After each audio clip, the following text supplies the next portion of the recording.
Last week's budget may have left you with more questions than answers. Well, today we'll be answering your burning questions. Welcome to Which Money? Hello, I'm Lucia Ariano, and with me today we have Sam Richardson, Deputy Editor of Which Money. Hello, Sam. Hi, Lucia.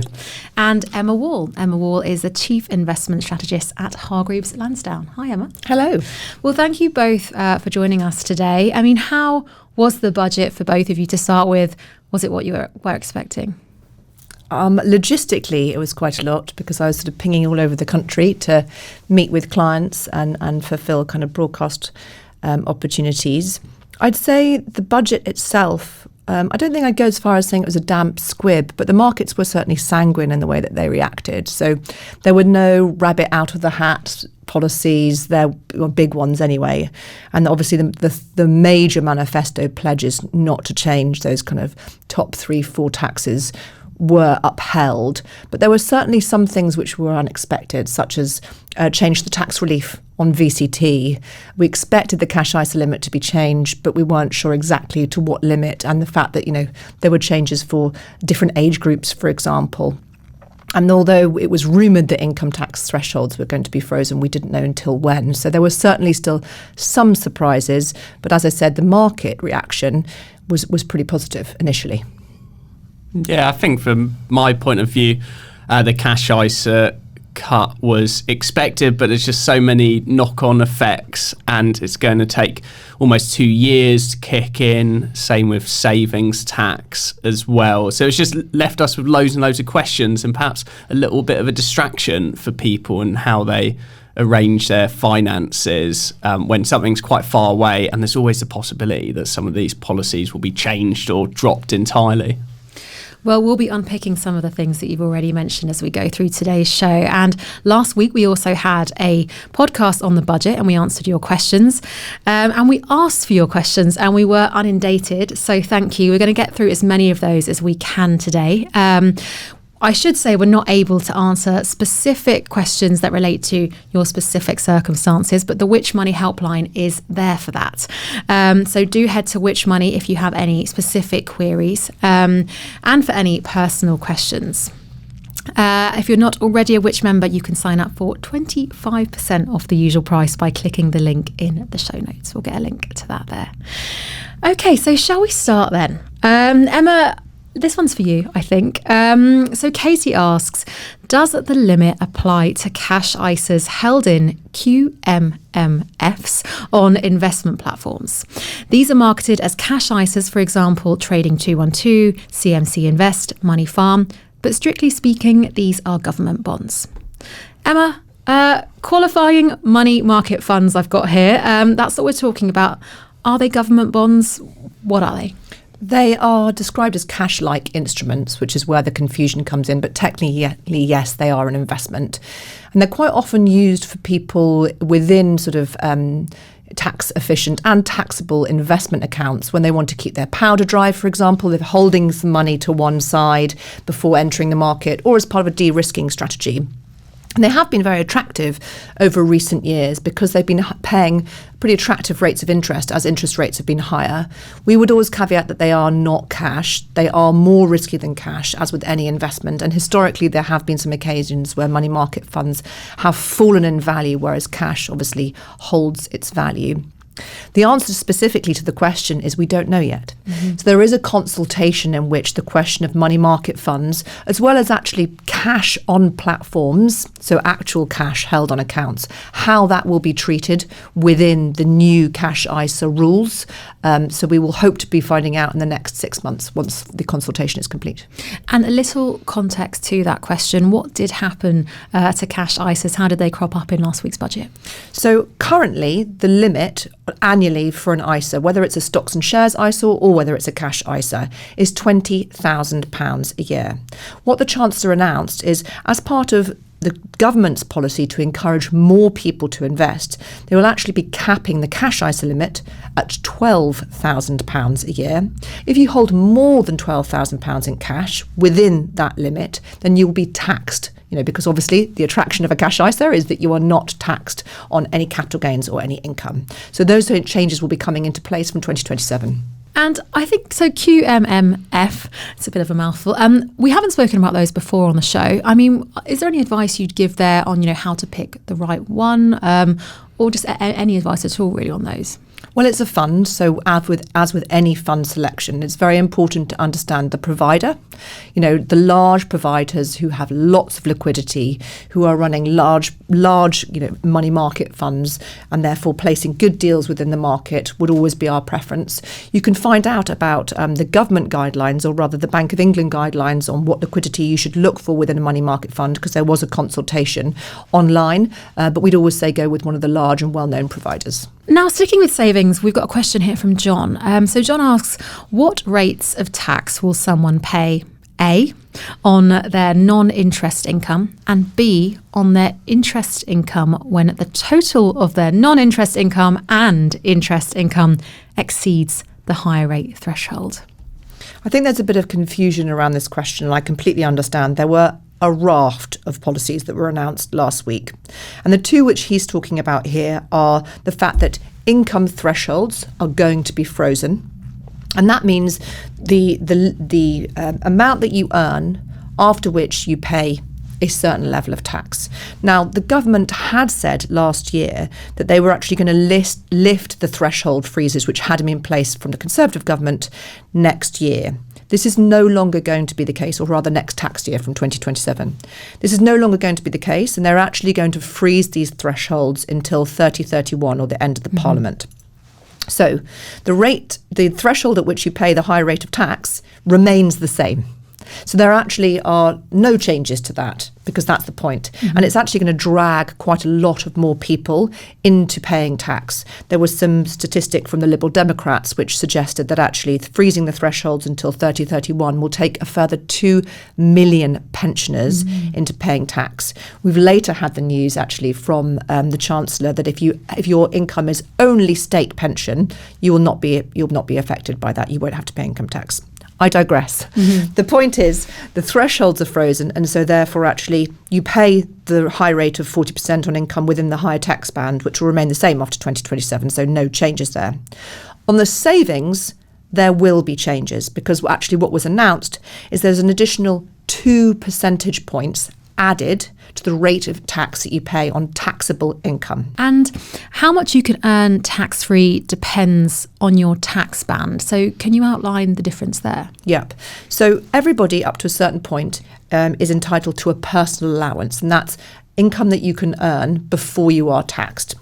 And that after which, however, if you earn more than the higher rate of tax, so more than £100,000, this starts to get eroded. So there's this sort of additional tax rate of around 62% for people earning over 100 grand, between 100 grand and 125 grand, at which point you have no personal allowance. Similarly, in the way that you lose your personal allowance after a certain amount of income, you also lose your tax-free savings allowance after a certain amount of income. So it's £1,000 for basic rate taxpayers, and that's what the interest that you can earn over and above your cash ISA limit. It's £500 for higher rate taxpayers, and for additional rate taxpayers, there is no savings allowance. I hope that's answered your question, John. Well, sticking with ISAs then for a moment, we have a question from another John. Did the Chancellor miss an opportunity in regards to older people holding stocks and shares ISAs? There's still no route of safety for older holders of stocks and shares ISAs, which have performed well. Now, a second section to this question, the FSCS limit increase of 120k helps a little, but a holder of, say, 1 million in a stocks and shares ISA would need 9 cash ISAs with 120k in 8 of them to keep their money safe from stock market crashes. Emma, there's a lot here. Where should we start? I think I'd like to answer this question in 2 different ways, because they're talking about 2 different allowances here. They're talking about the Financial Services Compensation Scheme, and then they're talking about the changes to the ISA allowance. So if I start with the Financial Services Compensation Scheme, the Financial Services Compensation Scheme is designed to support individuals in the case of a provider of a financial product going bust. So that is not a stock market crash. That doesn't mean if you buy a UK equity fund, for example, and the FTSE 100 crashes, the Financial Services Compensation Scheme is not going to recompense you in that case. If, however, the asset manager that you've bought that off, or indeed the investment platform, goes bust, that is where that scheme kicks in. And it's a scheme that sort of came into pass because of the global financial crisis, where we did see banks fail and people lose their savings. So it's a stopgap. What I would say is, if you want to hold all of your money in cash, you can transfer it from a stocks and shares ISA to a cash ISA. The annual limit is changing, but your ability to move money between those types of ISAs is not changing. So I wouldn't advocate it for reasons I'll come on to. But if you had £1 million worth of savings that you've built up through utilising a stocks and shares ISA, you could transfer that into a cash ISA. And in order to help you manage across those different providers, if you wanted to max out your allowances within the Financial Services Compensation Scheme, you could use a multi-bank ISA. Savings platforms provide these. Ours does indeed, Active Savings. And so actually you can manage your money in one place. Now, the reason I wouldn't advocate moving all of your stocks and shares ISAs into a cash ISA is because retirement is often quite a lengthy and hopefully enjoyable experience. So just because you turn 65 or 67 as the retirement age increases, doesn't mean actually your need for assets to what we call accumulate or grow changes. Instead, what we would advocate is taking a lifestyling approach. And that means really de-risking your portfolio. So if, for example, you had all your investments in equities, which is quite a high risk asset, think about moving some of it into cash, some of it into something like bonds, particularly government bonds or gilts, which are very low risk assets, and spreading some risk. If you need some help with portfolio diversification and balancing, we would always say go and speak to a financial advisor. But there are some basic materials that are out there that can help you at least understand what a risk asset is, a higher risk asset is, and a lower risk asset is. So those two things are slightly separate, but hopefully you've answered both of them.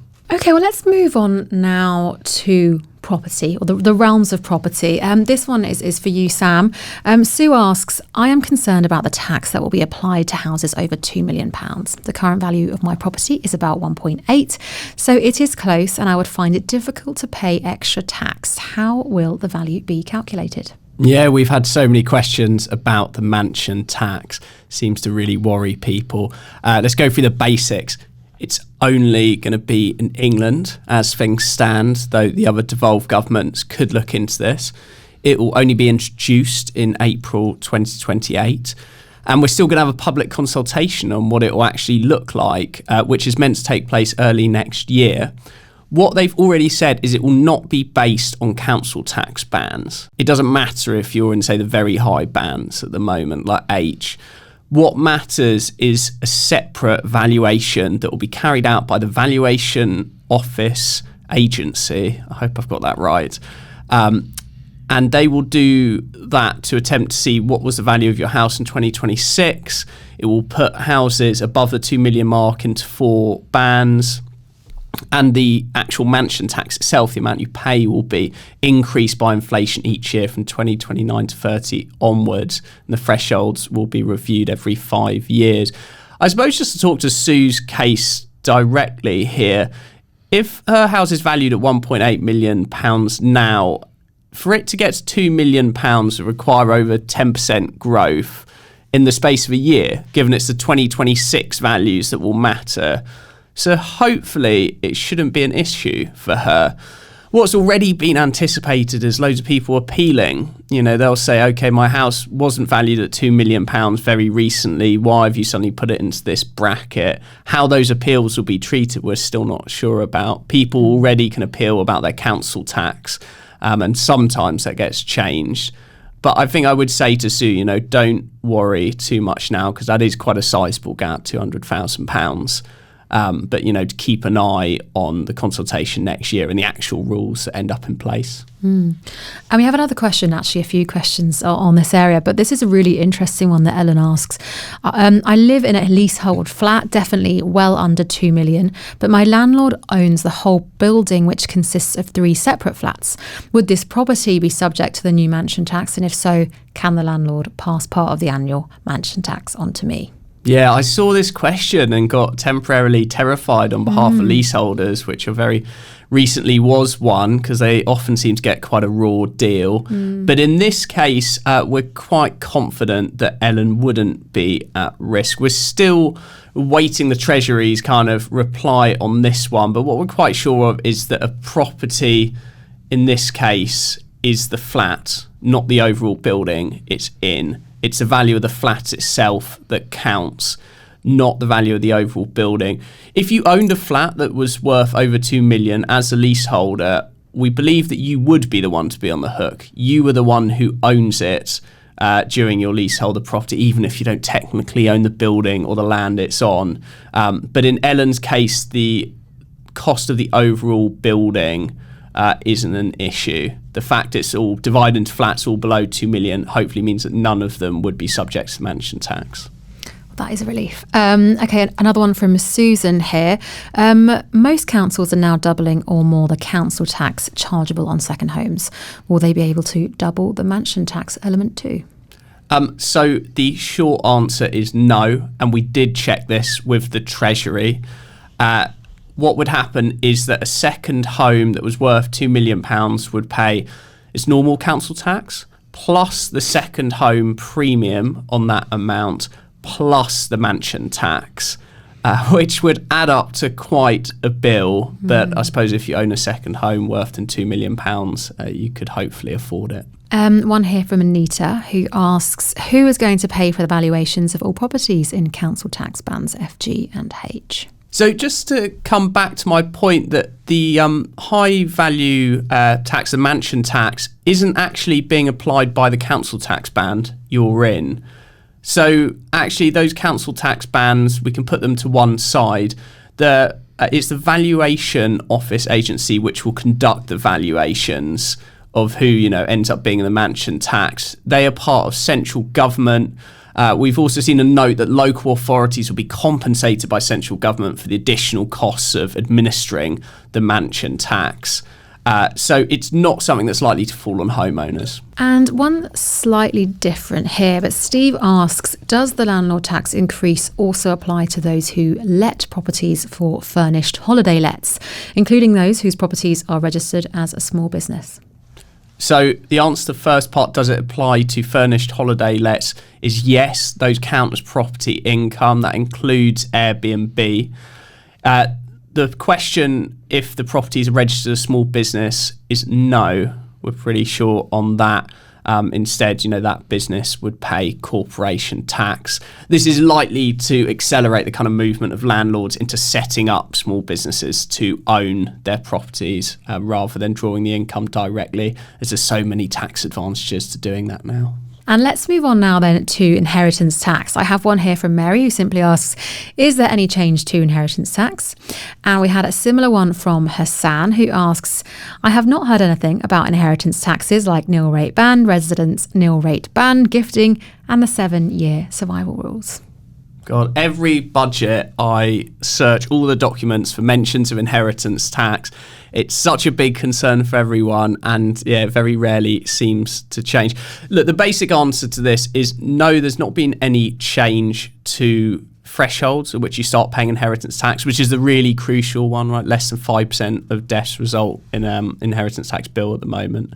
There's not been any changes to the gifts that you can give away tax-free, which is really important, or the 7-year survival rule, i.e. if you make a gift more than 7 years before you die, it isn't taxed. There are some smaller changes which is worth taking note of. So the thresholds at which you start paying tax have been frozen until 2031. In theory, though this never seems to happen anymore, they would have risen by inflation in the future. And to take account, people's homes are getting more valuable over the years. But they'll be frozen until 2031, and I could certainly see them being frozen beyond that. Charitable donations must now go directly to a UK charity. The reason this is relevant is charitable donations themselves are not subject to inheritance tax. They can also reduce the size of your estate, so it might not go above the thresholds. And they can also get you a reduced rate of inheritance tax on the rest of your estate. But there was some changes, but essentially gifts to some sort of trust and no longer tax-free. This probably won't be relevant to that many people. There's a change with agricultural property relief and business property relief. So if you want to pass on a business, or very controversially at the moment, pass on a farm. This is what farmers are very angry about. But essentially, there's a £1 million tax-free allowance. You can now pass this to your spouse or civil partner. So it should make it easier for couples where they own a business or a farm to pass that on with minimal kind of tax paid. Okay, here's a really big one with inheritance tax that didn't change this budget, but it did change last budget, and almost everyone over a certain age needs to know about it. From April 2027, defined contribution pension pots will be included in your estate for inheritance tax purposes if you die over the age of 75. If you think about it, your pension is probably your second most valuable asset after your home. You might not think your home is valuable enough to get you an inheritance tax bill. Your pension could easily push you over that threshold. That is still happening. There's no news of that being cancelled. So I'd really encourage all listeners who are worried about inheritance tax, look at the size of their pension, work out if they could be due a bill, and perhaps think about, if I wanted to give money to, loved ones, should I get those plans in motion sooner rather than later? Because those gifting allowances are still really generous, but who knows, perhaps next budget they start to curb those. So definitely look into that. Let's move on to pensions now. Jane asks here, I thought I heard something about those who draw their state pension while living abroad. I have not been able to find anything further about this. Was there a comment or did I mishear? Jane, I was in exactly the same position as you. I kind of heard it, then kind of forgotten about it and went and looked into it when you asked. Yeah, this was quite a big change for expats. Essentially, previously, if you'd left the UK and you'd spent at least 3 years in the UK, you could then pay national insurance contributions at the rate of £182 per year for 35 years, and you would get a full state pension, full UK state pension. I saw one estimate that you would be in profit within 6 months of drawing the state pension, i.e. you get so much money out of the state pension compared to what you paid in. They have curbed this. From April next year, you will have to pay £910 a year, and you'll have to have lived in the UK for at least 10 years. Essentially, they're making you pay a different sort of national insurance contribution, class 3 rather than class 2. So it will make it a lot tougher for those expats. It does sound like the system was very generous before. We have a question here on electric vehicle tax. David asks, how is the new hybrid tax on cars going to work? While John asks, it seems to me that the new electric vehicle tax could be fairer by taking into account the consumption of the car. Yeah, this was another journey of discovery for me. Our cars team are wonderful on this subject. So apparently electric vehicles already are subject to tax, but they're subject to vehicle excise duty, which is commonly known as road tax. And they've been subject to it since April this year, £195 per year. But of course, the electric vehicle, you don't pay fuel duty because you don't use any fuel. And fuel duty plays a massive role in kind of paying for our roads and all those potholes that need repairing. What's going to happen is starting in April 2028, you will have to pay 3p per mile for driving your electric car. That apparently is half the rate that applies for petrol through fuel duty.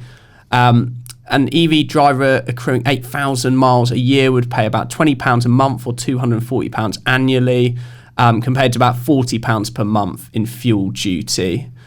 Plug-in electric vehicle drivers will also have to pay this per mile charge at 1.5p per mile. The reason that's half as much is, of course, they also pay fuel duty, so it's meant to keep it fair for them. For existing cars, this is where it gets a little bit complicated. You'll be asked to estimate your mileage each year, and then this will be compared with your mileage reading in your MOT at the end of the year, and you might have to, either pay more or get a refund. For cars under 3 years old where you don't need an MOT, there'll be anniversary checks of your mileage. And for new cars, it's suggested that dealerships could estimate the mileage and thus the tax you'll need to pay. So it is quite a shift, and it'd be good to get kind of more details in advance of that starting about how they're going to make it easy for people. To go to John's question, there is no difference in the road tax you would have to pay for driving a very large electric vehicle compared to a very small one. That is quite an interesting one because, of course, with fuel tax, if you have a large car, it's probably less efficient. You use more fuel, you pay more fuel tax. I would note that electric vehicles with a list price, like a new car price of 50,000 or more, have to pay an extra road tax already, and that's £425 per year. So, don't get that enormous electric SUV just yet if you're worried about the bills. Well, we've whizzed through so many topics and we are close to wrapping up. We've covered a lot of ground. Emma, is there anything that you'd like to add on anything that we've mentioned? I did see you smiling and nodding when we were talking about council tax bans and the changes there. But is there anything that we've talked about or otherwise that you'd like to bring up? I was surprised there were no reader questions on salary sacrifice. That would be, I'd say, the sort of big budget measure that we think impacts quite a lot of people. Most people who are employed by a large corporation will have been potentially offered the opportunity to max out their pension contributions through salary sacrifice. And we think this has been a great incentive for people taking control of their financial futures because they've been able to pay in pre-tax, both income tax and national insurance. And also, more crucially, their employers have been able to do that too. And so actually we've seen some, not across everyone, but some large firms having really generous matching policies where if you pay into a pension, your employer will match that. We do have some concerns around some of that generosity and whether now that employers will have to pay national insurance on those contributions, whether some of those sort of promises to employees get eroded and actually the long-term potential implications of people's financial future because simply they are saving less and obviously the power of compounding works with maximised contributions. And so that would be the one thing that I would highlight that we haven't covered today. And I'd really encourage people, if possible, to continue the contributions that they're making today, because any contributions that you lessen today will have a long-term impact on your income in retirement. And is it possible, have you found that people might not know if they're paying into their pension through one of those types of schemes? Yeah, it's a really good point. And so, you should get at least annual letters, and it should be available on, through your kind of workplace to gather information about how you pay into your pension. As I said, most large employers do utilise salary sacrifice. If you work for a smaller business or indeed you're self-employed, some of the administrative elements of it may not be in place. And obviously for the self-employed, it's definitely not the case. But yeah, definitely worth finding out and thinking about whether you are planning to make any changes to your contributions, and also as the consultation sort of finalises, understanding what your employer tends to do as well. Really pleased you brought that up. And Sam, is there anything else that you'd like to re-mention or to say from scratch? Yeah, people think a lot about the increases in savings and dividend tax. And I would challenge anyone listening here, can you basically not pay a penny of either of those when they kick in next year and 2027 respectively? You have these tax-free allowances, particularly for savings. You still have access to ISAs. You could put the money into your pension as well. You could even buy, premium bonds where the prizes are tax-free. I really don't think that people, should be, if they're putting the right steps in place, should be paying a penny in savings interest tax, if they're doing the right things.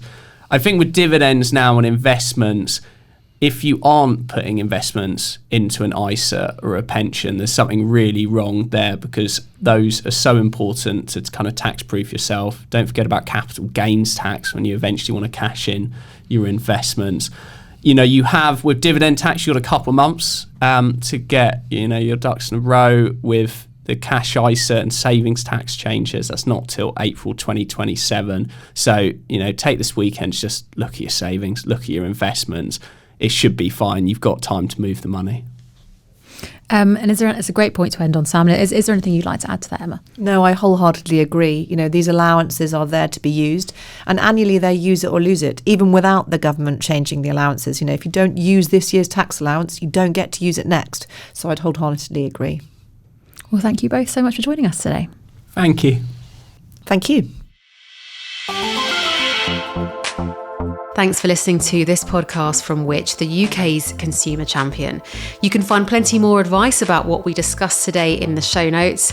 There you'll also find a link to become a Which member for 50% off the usual price, an offer exclusively available to you, our podcast listeners. Joining Which will not only give you access to our product reviews, our app, one-to-one personalised buying advice, and every issue of Which magazine across the year, but you'll also be helping us to make life simpler, fairer and safer for everyone. Don't forget to hit subscribe wherever you're listening. That way you'll be notified whenever we release a new episode of Which Money, Which Shorts, or any other podcast that we make for you. And if you want to get in touch with us, then follow us on social media at Which UK or drop us an email to podcast@which.co.uk. See you next time.